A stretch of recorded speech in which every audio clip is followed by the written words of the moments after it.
Students, आज हम fifth unit के एक नए टॉपिक को डिस्कस करने जा रहे हैं जिसका नाम है प्री प्रोसेसर। तो देखिए प्री प्रोसेसर है क्या। सबसे पहले इसकी डेफिनेशन पर फोकस कर लेते हैं। Pre processors are the modules are the small programs in a C compiler which are responsible for executing those lines of the C program which starts with hash symbol। तो आपके C program में जो भी लाइनें या instructions hash से start होंगे तो कंपाइलर का वो प्रोग्राम जो उन लाइनों को एग्जीक्यूट कराएगा वो प्री प्रोसेसर्स कहलाते हैं। तो इसको और डिटेल में समझ लेते हैं। देखिए ये एक सी प्रोग्राम का एग्जीक्यूशन है, वो डिफरेंट स्टेजेस से गो थ्रू होता है। जो प्रोग्राम हम लिखते हैं एडिटर के अंदर, ये एडिटर में लिखते हैं हम, ये कंपाइलर एडिटर के अंदर हमने ये सोर्स कोड लिखा अपना सी प्रोग्राम, तो उसका नाम क्या होगा, test.c। और जब हम इसको रन कराने के लिए रन कराएंगे, ये यहां से यहां तक की जो प्रोसेस है ये रन की प्रोसेस है। रन, जब हम प्रोग्राम को रन कराएंगे तो होगा क्या कि जितने भी हैश से स्टार्ट होने वाली लाइन है उनको प्री प्रोसेसर्स जो हैं कन्वर्ट कर देते हैं एक्सपेंडेड सोर्स कोड में। तो उसका एक्सटेंशन क्या होगा, test.i। तो जो आपका प्रोग्राम test.c सोर्स कोड था वो अब नया test.i हो जाता है। बैक साइड में ये बैकग्राउंड में चलता है और ये हमारा कहलाता है एक्सपेंडेड सोर्स कोड। तो प्री प्रोसेसर का रोल इस स्टेज पर होता है, स्टार्टिंग वाले स्टेज पर। यहाँ फिर ये एक्सपेंडेड सोर्स कोड कंपाइलर को हैंड ओवर कर दिया जाता है और कन्वर्ट हो जाता है ऑब्जेक्ट कोड में। उसका एक्सटेंशन क्या होगा, test.obj, ये इसका एक्सटेंशन होता है। फिर ये ऑब्जेक्ट कोड लिंकर और लोडर की हेल्प से डिफरेंट लाइब्रेरीज को अपने अंदर कंबाइन करके एग्जीक्यूटेबल कोड में कन्वर्ट कर देता है और इसका एक्सटेंशन होता है test.exe। इसको बाइनरी कोड भी कहते हैं, बाइनरी कोड। ये 0-1 में होता है ये वाला कोड। तो ये एक प्रोग्राम का एग्जीक्यूशन है। तो इसमें प्री प्रोसेसर कहां पर रोल प्ले करा, यहां पर। तो अब प्री प्रोसेसर्स हमारे सी प्रोग्राम में काफी सारी सर्विसेज हमें प्रोवाइड करते हैं। वो सर्विसेज क्या हैं,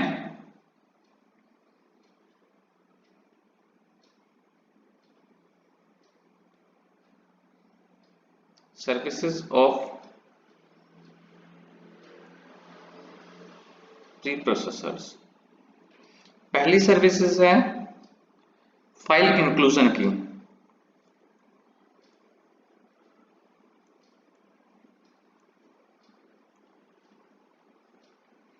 फाइल इंक्लूजन की सर्विस जो है हम प्री प्रोसेसर की हेल्प से जो है अपने सी प्रोग्राम में यूज कर पाते हैं। जैसे कि आपने देखा होगा, इसके लिए जो डायरेक्टिव्स यूज होता है वो होता है आपका हैश इंक्लूड।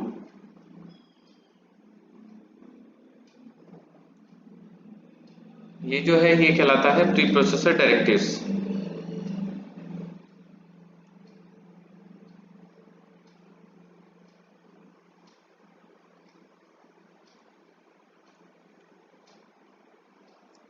इस डायरेक्टिव की हेल्प से हम फाइल इंक्लूजन की सर्विस ले पाते हैं और ये दो तरीके से वर्क करता है, या तो एंगल ब्रेसेस के थ्रू या फिर डबल कोट के थ्रू। दो तरीके से हम अपने सी प्रोग्राम में फाइलों को इंक्लूड कर सकते हैं। अब देखिए है क्या इन दोनों में डिफरेंस। अगर हमने ये लिखा हैश इंक्लूड test.c, तो ऐसा करने पर जो हमारा सी कंपाइलर है वो इस test.c की फाइल को स्टैंडर्ड डायरेक्टरी में सर्च आउट करेगा। किसमें सर्च करेगा, सर्च पाथ क्या होगा,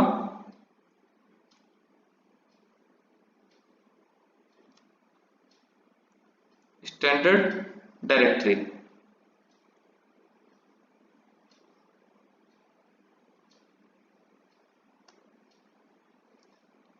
अगर हम इसको अपने प्रोग्राम में इस तरीके से इंक्लूड करेंगे, हैश इंक्लूड, जो कि अभी तक आपने करा नहीं है, ऐसा भी हम कर सकते हैं, टेस्ट डॉट सी,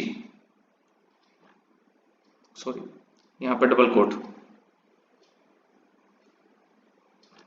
तो डबल कोट के थ्रू हम किसी फाइल को अपने सी प्रोग्राम में इंक्लूड करते हैं तो होगा क्या, ये स्टैंडर्ड डायरेक्टरी में सबसे पहले सर्च करेगा।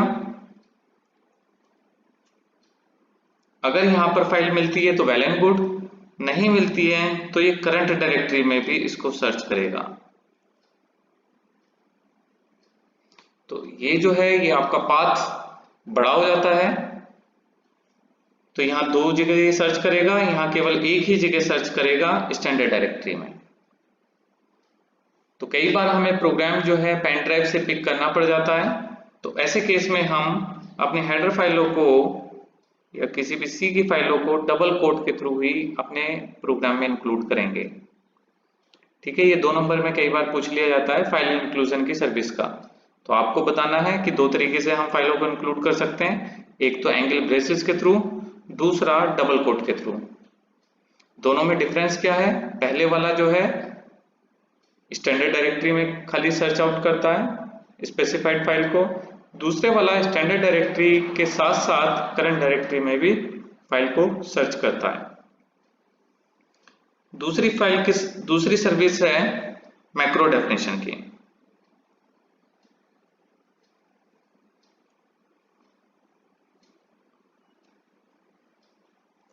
ये सर्विस जो है 2 तरीके से प्रोवाइडेड होती है, पहला without argument,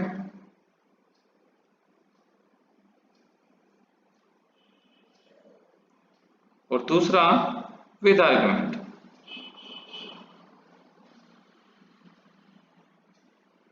without argument, with argument.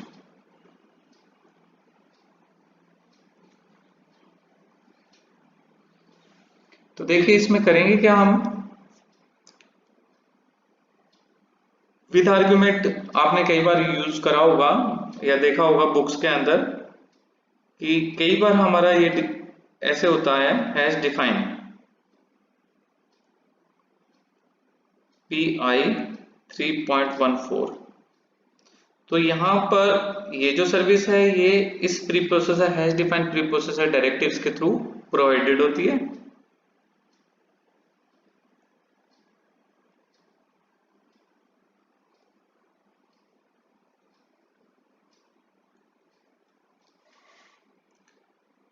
तो यहां पर PI इज इक्वल टू 3.14 और अपने आपके प्रोग्राम में जहां कहीं भी ये आई आ रहा होगा, PI आ रहा होगा, वहां आपका वैल्यू जो है ये 3.14 से रिप्लेस हो जाएगी। क्लियर, इसको हम आगे चल के देखेंगे। दूसरी जो सर्विस है वो ये तो थी विदाउट आर्गुमेंट, दूसरी है विद आर्गुमेंट। विद आर्गुमेंट में क्या होता है, hash define SQR x star x। तो इसका मतलब क्या है कि जहां कहीं भी हम अपने प्रोग्राम में SQR और कोई आर्गुमेंट पास कराएंगे वो अपने आप को रिप्लेस कर देगा x स्टार x से।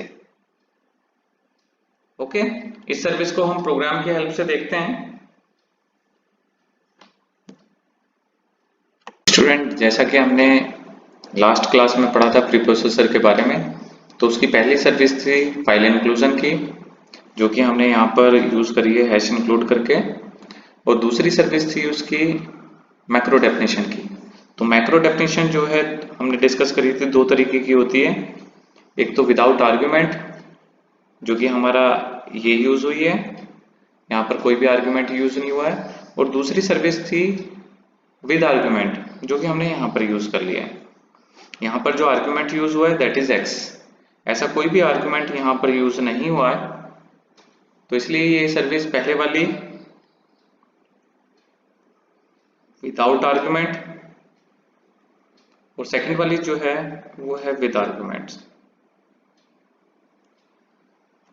तो देखिए अब जब हम मैक्रो सर्विसेज को यूज करते हैं तो होता क्या है कि इस पूरे प्रोग्राम के अंदर जहां कहीं भी पीआई यूज हो रहा है वो आपका रिप्लेस हो जाता है 3.14 से।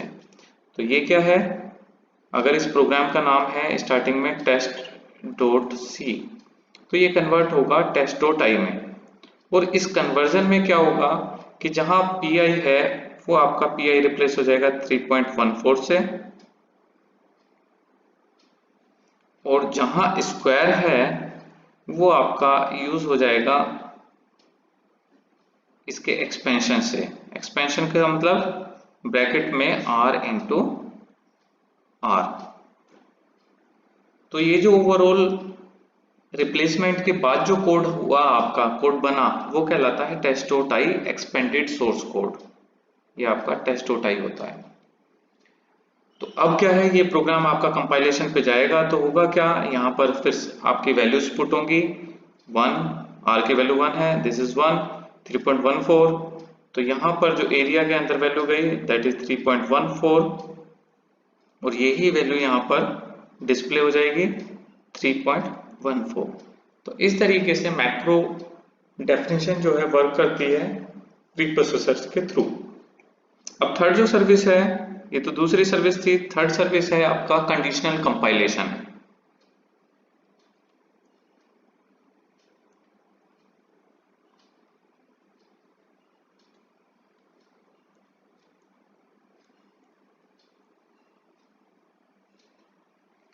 कंडीशनल कंपाइलेशन में क्या है कि जब हमारा कोड कंपाइलेशन के लिए जाता है तो पूरा कोड कंपाइल ना होकर उसमें से कुछ सिलेक्टेड पोर्शन ही कंपाइल होता है, पर उस सिलेक्टेड पोर्शन को हमें प्रीप्रोसेसर के थ्रू रेस्ट्रिक्ट करना पड़ता है। तो उसके लिए जो प्रीप्रोसेसर डायरेक्टिव्स हैं वो है #if, #elif, #andif, ये हमें यूज करना पड़ता है। क्लियर। फोर्थ जो सर्विस है वो है आपके मिसलेनियस सर्विसेज।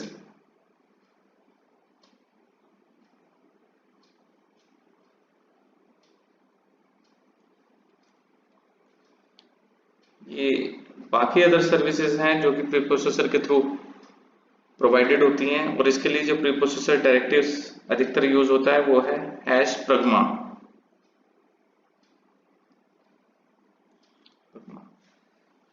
इसमें भी फिर आगे एक्सटेंशन होता है कि कौन कौन से, जैसे आपका @startup, @exit, ये डिफरेंट सर्विसेज हैं जो कि प्रेग्मा के थ्रू प्रोवाइडेड होती हैं, पर ये आपका सिलेबस या स्कोप से बाहर का है तो इसको हम यहीं ओवर करते हैं।